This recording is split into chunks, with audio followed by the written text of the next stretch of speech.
These are the causes and effects of trade. First of all, the Columbian Exchange resulted when Christopher Columbus went west to find a trade route to like India or whatever the freak. And basically, what happened is that lots of food and animals and stuff were exchanged, which led to an overall increase in population to both the New World and the Old World. Second, the triangular trade or the slave trade. It basically happened because new plantations in America required labor, and Africans wanted to gain wealth and guns from Europe. And then Europe wanted natural resources for profit. And this led to gender imbalance and violence in Africa.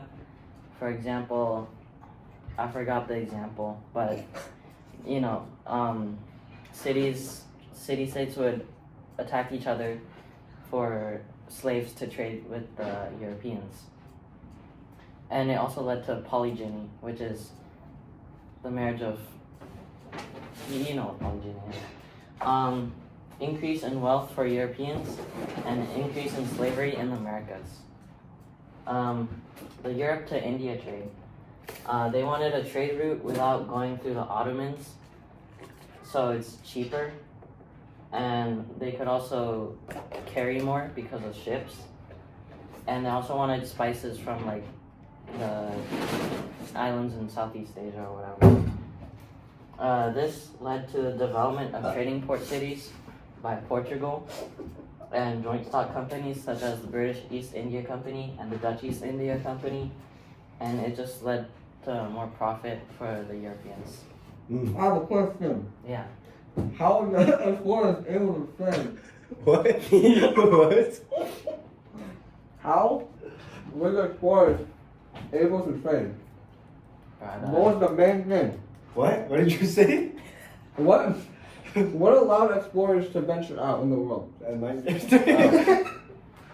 Various technologies such as the caravel, which was like a fast, lightweight, I think, Portuguese ship, and the carrack, which was a bigger Portuguese ship, and then the flute, the Dutch flute, right?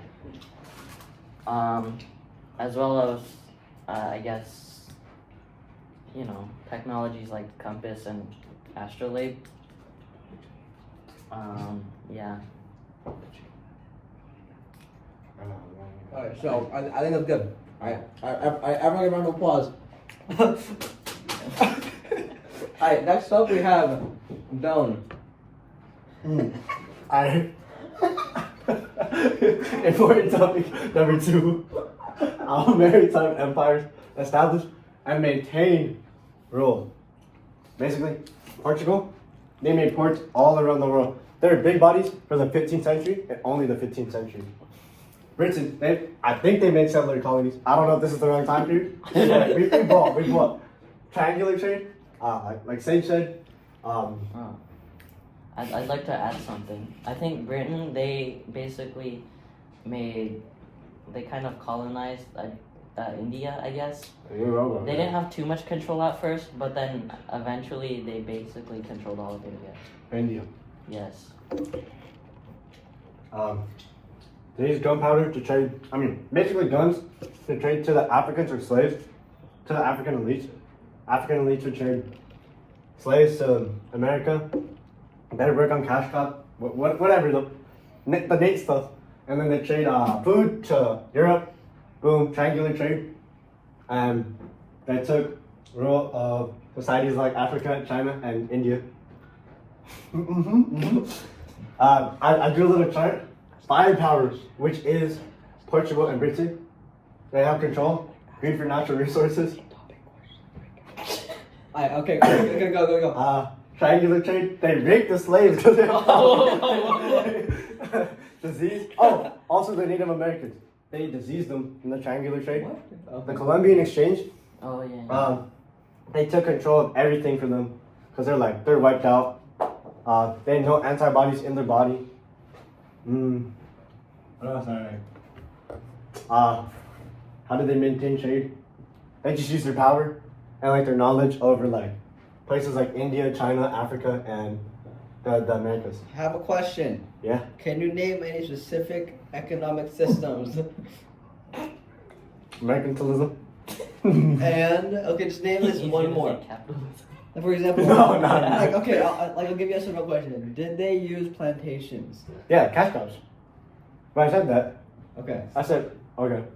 I think we're good. So everybody round of applause to Jordan. to Jordan.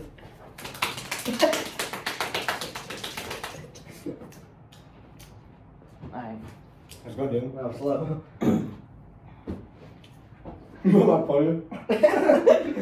Alright, so in response to economic imperialism, people ain't gonna like that. Think about it.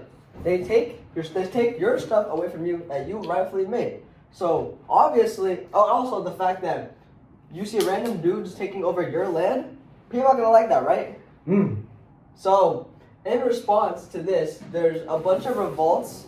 For example, including the Pueblo revolts, the Cossack revolts, which basically is slave revolts around the world, concerning that a lot of the country used slave labor for their economic gain, and with the arrival of that, also the Fronde in France, which is basically like a group of revolts in France.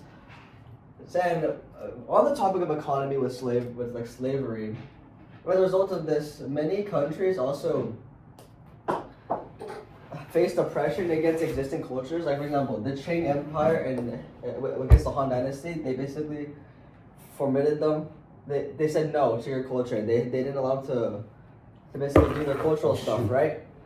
And then another big one is also the banishment of Jewish people in Europe, because they think that they're the superior people, so they're not gonna like them. The Ottoman accepted. But yeah, after that, like Jordan said earlier, we have the Ottoman acceptance of Jews, which derived because British didn't accept them, and the Ottoman needed to have some way to have some sort of power. So they accept they accept Jewish people as a result of trying to gain more power and kind of just looking better overall.